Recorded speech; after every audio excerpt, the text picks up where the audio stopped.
Anatole France, l'étui de nacre, Leslie Wood.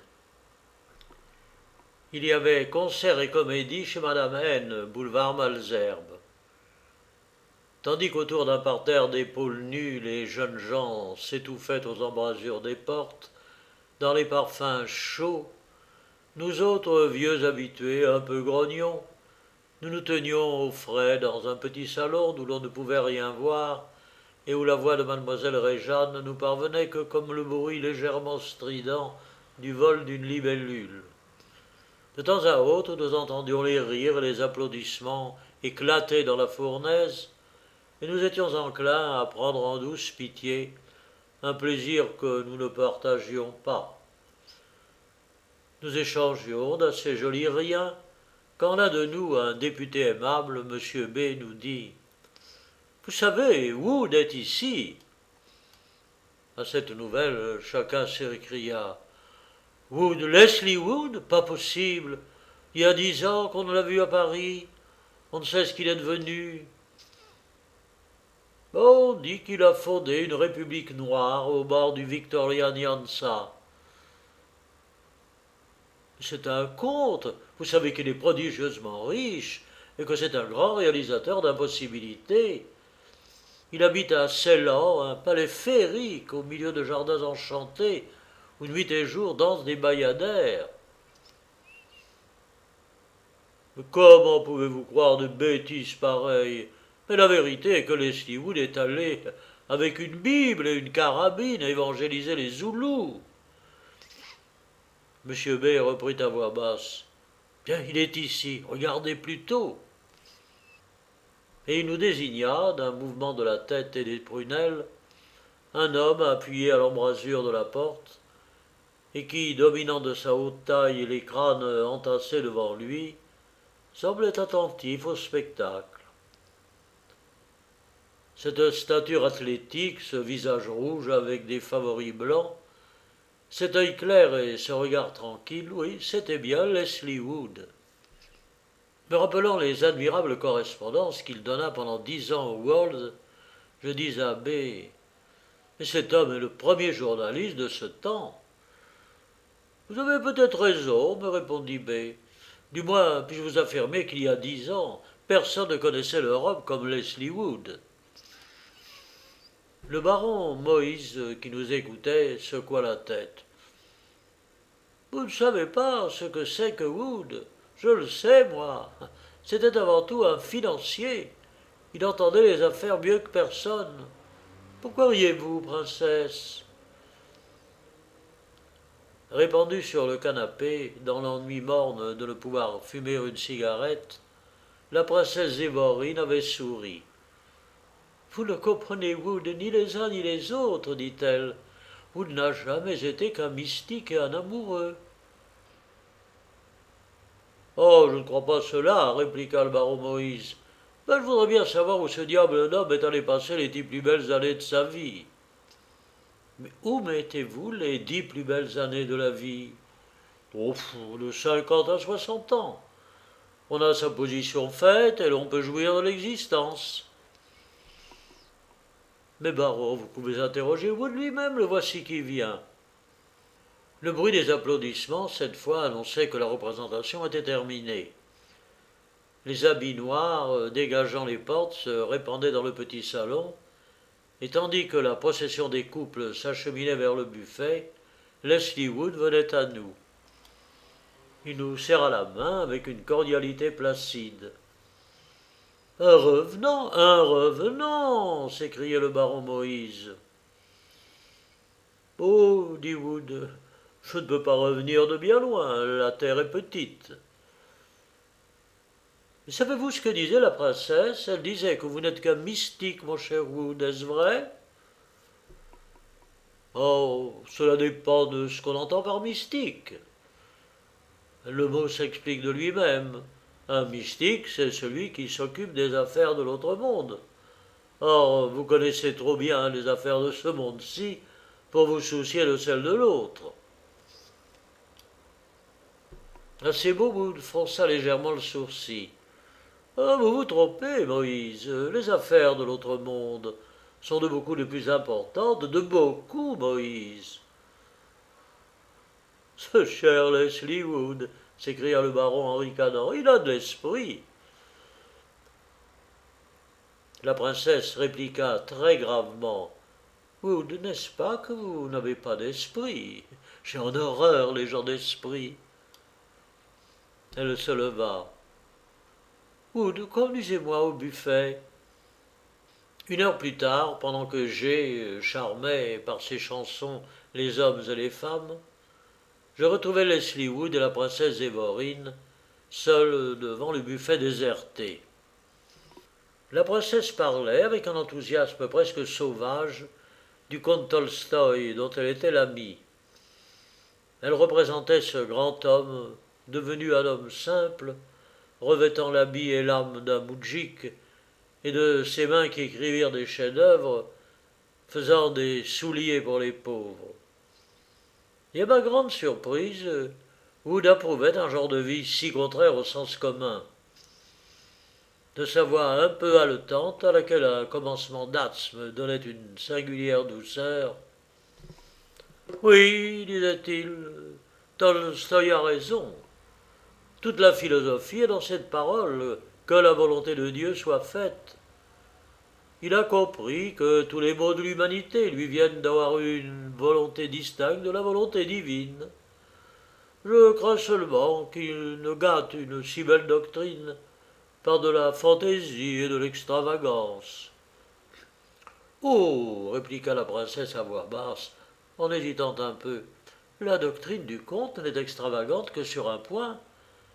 Elle prolonge jusqu'à l'âge le plus avancé les droits et les devoirs des époux, et elle impose au sein des nouveaux jours de vieillesse féconde des patriarches.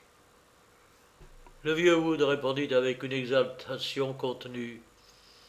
Cela encore est excellent et très sain. L'amour physique et naturel convient à toutes les créatures de Dieu, et s'il ne s'y mêle ni trouble ni inquiétude, il entretient cette simplicité divine, cette sainte animalité sans laquelle il n'est point de salut. L'ascétisme n'est qu'orgueil et révolte. Ayons présent à l'esprit l'exemple de l'homme de bien, Bose, et rappelons-nous que la Bible fait de l'amour le pain des vieillards. Et tout à coup, ravi, illuminé, transfiguré, en extase, appelant des yeux, des bras, de toute l'âme, quelque chose d'invisible. Annie, murmura-t-il. Annie, Annie, ma bien-aimée, n'est-ce pas que le Seigneur veut que ses saints et ses saintes s'aiment avec l'humilité des animaux des champs? Puis il tomba accablé dans un fauteuil. Un souffle effrayant secouait sa large poitrine, et il avait l'air ainsi plus robuste que jamais, comme ces machines qui semblent plus formidables quand elles sont détraquées. La princesse Zévorine, sans s'étonner, lui essuya le front avec son mouchoir et lui fit boire un verre d'eau. Pour moi, j'étais stupéfait. Je ne pouvais reconnaître en cet illuminé l'homme qui, tant de fois, dans son cabinet encombré de blue books, m'avait entretenu si lucidement des affaires d'Orient, du traité de Francfort et des perturbations de nos marchés financiers. Comme je laissais voir mon inquiétude à la princesse, elle me dit en haussant les épaules, « Vous êtes bien français, vous. Vous tenez pour fous tous ceux qui ne pensent pas exactement ce que vous pensez vous-même. Rassurez-vous, notre ami Wood est raisonnable, très raisonnable. Allons entendre G. » Après avoir conduit la princesse dans le grand salon, je me disposais à partir. Dans l'antichambre, je trouvai Wood qui mettait son paletot. Il ne semblait pas se ressentir de sa crise. « Cher ami, me dit-il, je crois que nous sommes voisins. Vous habitez toujours le quai Malaquais, et je suis descendu dans un hôtel de la rue des Saints-Pères. Par un temps sec comme celui-ci, c'est un plaisir que d'aller à pied. Si vous voulez, nous ferons la route ensemble et nous causerons. » J'acceptai de bon cœur. Sur le perron, il m'offrit un cigare et me tendit la flamme d'un briquet électrique. C'est très commode, me dit-il, et il m'en exposa clairement la théorie. Ah, je reconnaissais le Wood des anciens jours. Nous fîmes une centaine de pas dans la rue en causant de choses indifférentes. Tout à coup, mon compagnon me posa doucement la main sur l'épaule. Cher ami, quelques-unes des paroles que j'ai prononcées ce soir ont pu vous surprendre. Vous voudrez peut-être que je vous les explique. Et vous m'intéressez vivement, mon cher Wood. Mais je le ferai donc volontiers. J'ai de l'estime pour votre esprit. Oh, nous n'envisageons pas la vie de la même façon, mais les idées ne vous font pas peur. Et c'est là un courage assez rare, surtout en France. Bon, je crois cependant, mon cher Wood, que pour la liberté de penser, oh non, oh, vous n'êtes pas comme l'Angleterre, un peuple de théologiens. Mais laissons cela. Je veux vous faire en très peu de mots l'histoire de mes idées. Quand vous m'avez connu, il y a 15 ans, j'étais correspondant du World de Londres. Le journalisme est chez nous plus lucratif et plus considérable que chez vous. Ma situation était bonne et j'en tirais, je crois, le meilleur parti possible. J'entends les affaires, j'en fis d'excellentes, et je conquis en peu d'années deux choses très enviables, l'influence et la fortune. Vous savez que je suis un homme pratique. Je n'ai jamais marché sans but. Et j'étais surtout préoccupé d'atteindre le but suprême, le but de la vie. D'assez fortes études théologiques, entreprises dans ma jeunesse, m'indiquaient que ce but est situé au-delà de l'existence terrestre. Mais il me restait des doutes quant aux moyens pratiques de l'atteindre. J'en souffrais cruellement. L'incertitude était tout à fait insupportable à un homme de mon caractère.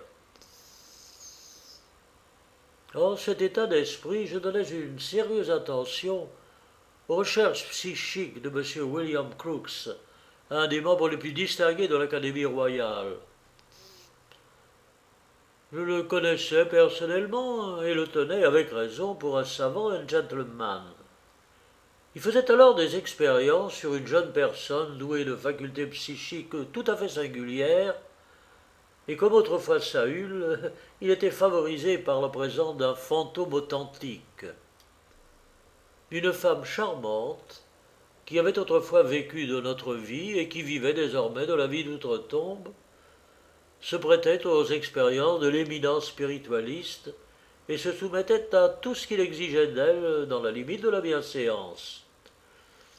Je pensais que de telles investigations, portant sur le point où l'existence terrestre confine aux existences extraterrestres, me conduiraient, si je les suivais pas à pas, à découvrir ce qu'il est nécessaire de connaître, c'est-à-dire le véritable but de la vie.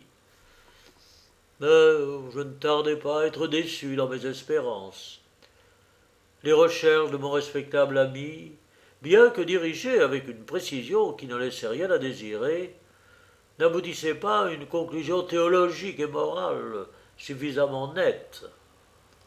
D'ailleurs, William Crookes fut privé tout à coup du concours de l'incomparable dame morte qui lui avait gracieusement accordé plusieurs séances de spiritualisme. Découragé par l'incrédulité publique et offensé par les railleries de ses confrères, il cessa de publier aucune communication relative aux connaissances psychiques. Je fis part de ma déconvenue au révérend Bert Hodge, avec qui j'étais en relation depuis son retour de l'Afrique australe, qu'il a évangélisé avec un esprit religieux et pratique vraiment digne de la vieille Angleterre. Le révérend Bert Hodge est de tous les hommes celui dont l'action fut toujours sur moi la plus forte et la plus décisive. Il est donc bien intelligent, demandai-je. Il a une grande intelligence doctrinale, reprit Leslie Wood.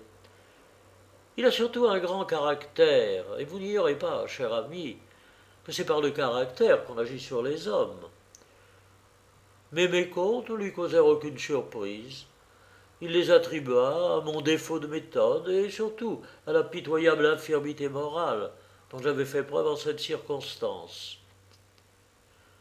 Une recherche d'ordre scientifique, me dit-il, n'amènera jamais qu'une découverte du même ordre. Comment n'avez-vous point compris cela? Vous avez été étrangement léger, frivole, Leslie Wood. L'esprit cherche l'esprit, a dit l'apôtre saint Paul. Pour découvrir les vérités spirituelles, il faut entrer dans la voie spirituelle. Ces paroles produisirent sur moi une impression profonde. Mon révérend père, demandai-je, comment entrerai-je dans la voie spirituelle? Par la pauvreté, par la simplicité, me répondit Bertholge. Vendez vos biens et donnez-en l'argent aux pauvres. Vous êtes connu, cachez-vous. Priez et accomplissez des œuvres de charité. Faites-vous à l'Esprit simple une âme pure, et vous aurez la vérité. Je résolus de suivre ces préceptes à la lettre. Je donnai ma démission de correspondant du World. Je réalisai ma fortune qui était engagée en grande partie dans les affaires, et redoutant de renouveler le crime d'Ananias et de Saphira, je conduisis cette difficile opération de manière à ne pas perdre un centime de ces capitaux qui ne m'appartenaient plus. Le baron Moïse, qui me vit à l'œuvre, conçut de mon génie financier une admiration religieuse. Sur l'ordre du révérend Bertholge, je versai dans la caisse de la Société évangélique les sommes que j'avais réalisées. Et comme je témoignais à cet éminent théologien ma joie d'être pauvre, « Prenez garde, me dit-il, de ne goûter dans la pauvreté que le triomphe de votre énergie. Que sert de se dépouiller extérieurement si l'on garde au-dedans de soi l'idole d'or? Soyez humble. » Leslie Wood en était là de son récit quand nous arrivâmes au Pont-Royal. La Seine, où tremblaient des lumières, coulait sous les arches avec un gémissement sourd. « Oh, il faut que j'abrège, reprit le narrateur nocturne. Chaque épisode de ma nouvelle vie dévorait une nuit entière. Bertholge, à qui j'obéissais comme un enfant, m'envoya chez les Basutos avec la mission de combattre la traite des Noirs. J'y vécus sous la tente, seul, avec ce généreux compagnon de chevet qui s'appelle le danger, et dans la fièvre et dans la soif, voyant Dieu. Au bout de 5 ans, le révérend Bertholge me rappela en Angleterre. Sur le bateau, je rencontrai une jeune fille. Quelle vision! Quelle apparition 1000 fois plus rayonnante que le fantôme qui se montrait à M. William Crookes. C'était la fille orpheline et pauvre d'un colonel de l'armée des Indes. Elle n'avait point une particulière beauté de ligne. Son teint pâle, son visage amaigri, décelaient la souffrance. Mais ses yeux exprimaient tout ce qu'on peut imaginer du ciel. Sa chair semblait éclairée doucement d'une lumière intérieure. Comme je l'aimais, comme à sa vue je pénétrais le sens caché de la création tout entière, comme cette simple jeune fille me révéla d'un regard le secret de l'harmonie des mondes. Oh, simple, bien simple, mon initiatrice, Madame bien-aimée et la douce Annie Fraser. Je lus dans son âme transparente la sympathie qu'elle avait pour moi. Une nuit, oh, une nuit limpide, comme nous étions seuls tous deux sur le pont du navire, en présence de l'assemblée séraphique des étoiles qui palpitaient en chœur dans le ciel, je pris sa main et lui dis « Annie Fraser, je vous aime. Je sens qu'il serait bon que vous fussiez ma femme, mais je me suis interdit de faire ma destinée afin que Dieu la fasse lui-même. Puisse-t-il vouloir nous unir?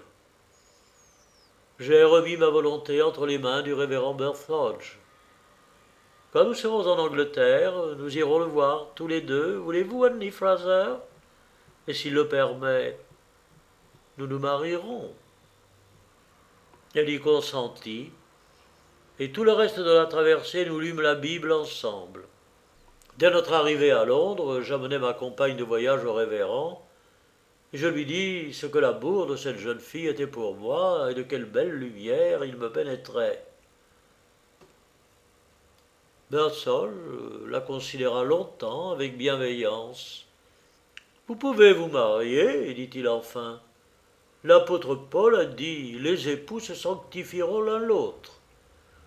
Mais que votre union soit semblable aux unions en honneur parmi les chrétiens de la primitive Église, qu'elle reste purement spirituelle et que le glaive de l'ange demeure entre vous dans votre couche. Allez, restez humbles et cachés, et que le monde ignore votre nom. J'épousai Annie Fraser, et je n'ai pas besoin de vous dire que nous observâmes exactement la loi que le révérend Birdsall nous avait imposée. Pendant 4 années, je me délectais dans cette union fraternelle. Par la grâce de la simple Annie Fraser, j'avançais dans la connaissance de Dieu. Rien ne pouvait plus nous faire souffrir. Mais Annie était malade et ses forces déclinaient, et nous disions avec allégresse que la volonté de Dieu soit faite sur la terre et dans le ciel. Après 4 ans de cette union, un jour, le jour de Noël, le révérend Birdsall me fit appeler. « Leslie Wood, me dit-il, je vous ai imposé une épreuve salutaire. Mais ce serait tomber dans l'erreur des papistes que de croire que l'union des êtres selon la chair ne plaît point à Dieu. Il a béni 2 fois dans le paradis terrestre et dans l'arche de Noé les couples des hommes et des animaux. Allez, vivez désormais avec Annie Fraser, votre épouse, comme un mari avec sa femme. » Et quand je rentrai chez moi, Annie, mon Annie bien-aimée, était morte. J'avoue ma faiblesse. Je prononçai des lèvres et non du cœur cette parole. Mon Dieu, que votre volonté soit faite. Et songeant à ce que le révérend Birdsall venait d'accorder à notre amour, oh, je sentis ma bouche amère et mon cœur plein de cendres. Et c'est l'âme désolée que je m'agenouillai au pied du lit où mon Annie reposait sous une croix de roses, muette, blanche, et les pâles violettes de la mort sur les joues. Homme de peu de foi, je lui dis adieu, et je restai plongé pendant 1 semaine dans une tristesse stérile qui ressemblait au désespoir. Combien j'aurais dû me réjouir, au contraire, dans mon âme et dans ma chair, la nuit du 8e jour, tandis que je pleurais, le front sur le lit, vide et froid, j'eus la certitude soudaine que la bien-aimée était près de moi, dans ma chambre. Je ne me trompais pas. Ayant levé la tête, je vis Annie, souriante et lumineuse, qui m'ouvrait les 2 bras. Mais comment exprimer le reste? Comment dire l'ineffable? Et doit-on révéler de tels mystères d'amour? Certes, quand le révérend Birdsall m'avait dit « Vivez avec Annie comme un mari avec sa femme », il savait que l'amour est plus fort que la mort. Enfin, mon ami, apprenez que, depuis cette heure de grâce et de joie, mon Annie revient chaque soir près de moi, embaumée de parfums célestes. Il parlait avec une effrayante exaltation. Nous avions ralenti le pas. Il s'arrêta devant un hôtel de pauvre apparence. « C'est ici que j'habite, me dit-il. Voyez-vous à cette fenêtre au 2e étage, cette lueur? Elle m'attend. » Et il me quitta brusquement.